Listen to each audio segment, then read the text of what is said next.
জনৈক ব্যক্তি নিজেকে বিএনপির ভারপ্রাপ্ত চেয়ারম্যান তারেক রহমানের চাচাতো ভাই পরিচয়ে প্রতারণার অভিযোগে তাকে গ্রেফতার করেছে বগুড়ার গোয়েন্দা পুলিশ। এ বিষয়ে বগুড়া জেলা গোয়েন্দা শাখার কার্যালয়ে সংবাদ সম্মেলন করছে পুলিশ। এ বিষয়ে বিস্তারিত জানতে আমরা যুক্ত হচ্ছি সেখানে।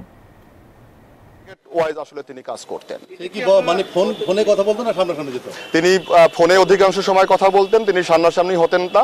তিনি বিভিন্ন মাধ্যম নিয়ে বিভিন্ন জনকে সামনাসামনি করতেন। তিনি একেবারেই কারো সামনাসামনি কখনো হতে চাইতেন না। যেখানে একেবারে নিরুপায় ছিলেন সেখানে তিনি বিভিন্ন জনের সামনাসামনি হতেন।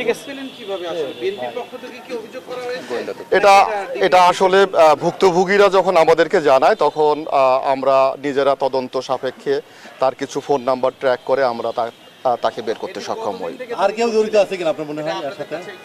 কোনো চক্র আছে এর সাথে? আসলে সে নিজেই একটা চক্র চালাচ্ছে।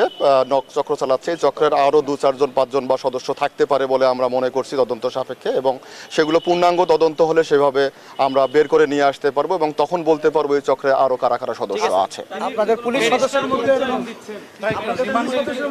ধন্যবাদ। উনি আমাদের শুধু পুলিশ সদস্য না, এমনকি প্রশাসনের বিভিন্ন অফিসারকেও তিনি তার পরিচয় দিয়ে এই ধরনের প্রতারণা করার চেষ্টা করেছেন।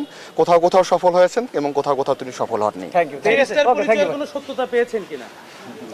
আসলে এই কথা বলার অপেক্ষা রাখে না। তিনি আসলে ভুয়া ব্যারিস্টার, একজন প্রতারক। তিনি মেট্রিক পাশও করেননি। তার তো ব্যারিস্টার পদ পদবি একেবারে বাতুলতা। অবশ্যই আমরা রিমান্ডে নিয়ে এসে তার কাছ থেকে অধিকতর কোনো কিছু তথ্য জানার থাকলে আমরা জেনে নেব এবং রিমান্ডে নিয়ে আসলে আমরা আরো সত্য বেরিয়ে নিয়ে আসতে পারবো বলে বিশ্বাস করি। ধন্যবাদ। আমরা একটু ডিবিওসি মহোদয়ের সাথে একটু কথা বলতে চাই। বান্ডেল থাকলে প্রতি সেনমানিতে টাকা বাঁচবে। বিকাশ সেনমানি বান্ডেল কিনে জিতুন প্রতি লেনদেনে।